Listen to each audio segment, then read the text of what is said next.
ઓયની બેંકોમાં ગમે તેટલું બેલેન્સ હશે, તિજોરીઓમાં ગમે તેટલા દાગીના ભર્યા છે, ગમે તેટલી જમીનો હશે, પણ જે હોયથી તમે પેદા કર્યું છે એ બધું હોય પડી રહેવાનું છે. પણ પરમાર્થ જે કરેલું છે, આપણું પુણ્ય ભેળું કરેલું છે, એ આપણા હાથે આવવાનું છે.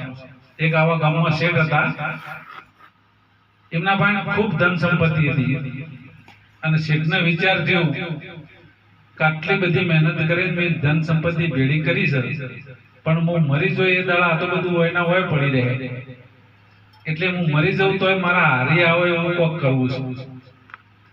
એટલે એમને ઘણા બધા જે બુદ્ધિજીવી માણસો હતા, એમને પૂછ્યું કે ભાઈ મારું જે ધન સંપત્તિ છે, હું મરું તો મારા ઓહા આવે એવું કોક તમે બતાવો. કે ભાઈ એ તો શક્ય નહીં, બધા મને મરીને જોય છે, પણ જે હોયનું છે તો બધું હોય જ પડી રહે. બીજા પંડિતોનું બોલાયા, ઘણા પુરુષોનું બોલાયા, પણ આ બધી વાતો છે ને એ જેણી છે. કબીર સાહેબ બોલ્યા, મારા સંત વિરલે જાણ્યું, કોઈ હરિજન વિરલે જાણ્યું, એવા તો બધી જેણ્યું ભાઈ જેણ્યું.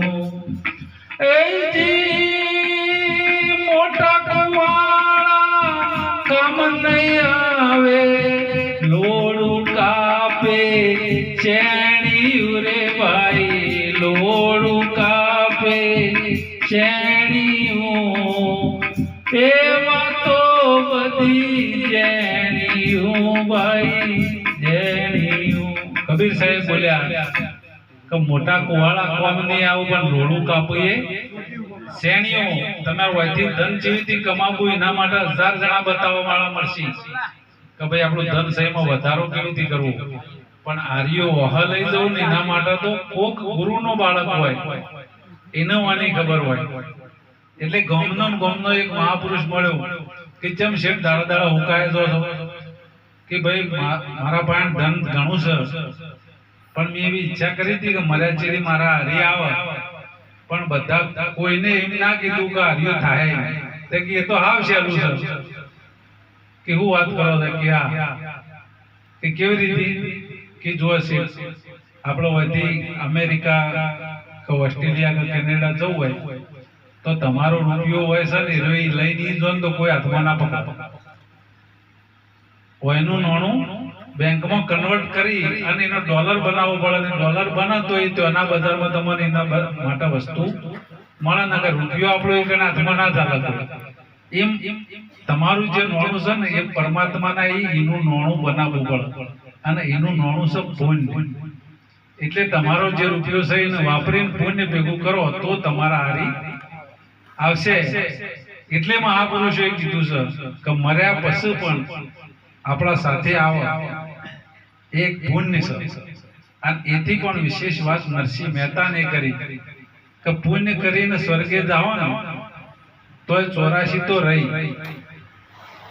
ગમે તેટલું પુણ્ય કમાવો, ધન સંપત્તિ ભેળી કરશો, ગમે તેટલો સારો કામ કરશો, પણ જો સુધી તમે તમને નહીં જાણો ત્યાં સુધી જન્મ મરણ મટવાનું.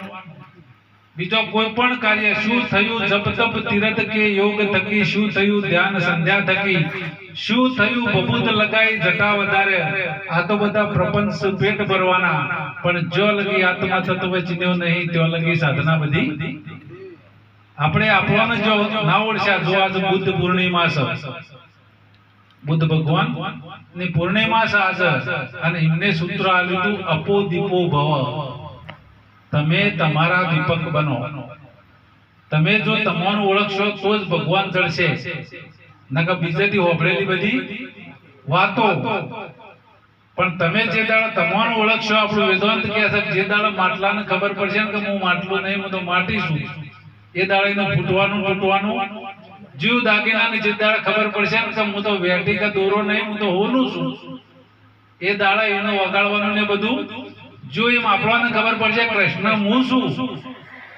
એરી એ વાતની ખબર સદગુરુ એ જાગતા હાલ હાજર હોય એવા ભલે ગોરખનાથ ને ગમે તેટલા મહાન થઈ જાય છે, પણ હાલ દાદર મારે નહીં ગમે તેવા સંતો આગળ થઈ જાય છે, એમને કીધેલા પ્રમાણે આપણે હેડી શકશું.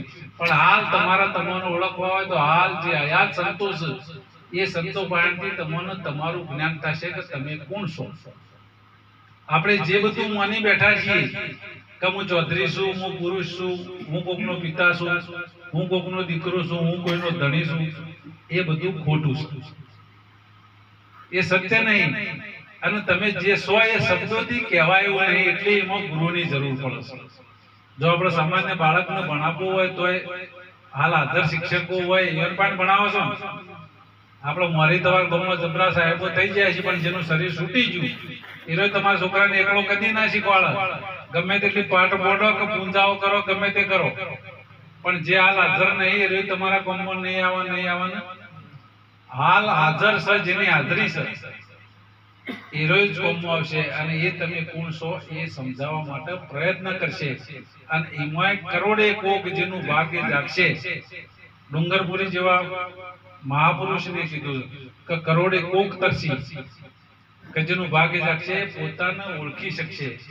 અને સ્વની જે દાડે ખબર પડશે એ દાડે જન્મવાનું, મરવાનું, મારું તારું બધું મળી જાય, કશું રહે નહીં. જે ગુરુનો બાળક હોય એને કોઈ સંતોનો કોઈ દેખાવ ઉપરથી ખબર ના પડે કે આ સંતો છે. તમારા ગામમાં સોણ ફરતો હોય એવું માણસ સંત હોઈ શકે, પણ એના માટે દ્રષ્ટિ ગુરુની જુઓ. જો ગુરુની દ્રષ્ટિ હોય તો જ આપણને એરિયો દેખાય. માટે મનુષ્યનો અવતાર સાર્થક કરવા માટે જાગી જવા જેવું છે. સૌથી શ્રેષ્ઠ કાર્ય એ છે કે હું કોણ છું એ જાણી લેવું જોઈએ. બોલો સદગુરુ મહારાજ.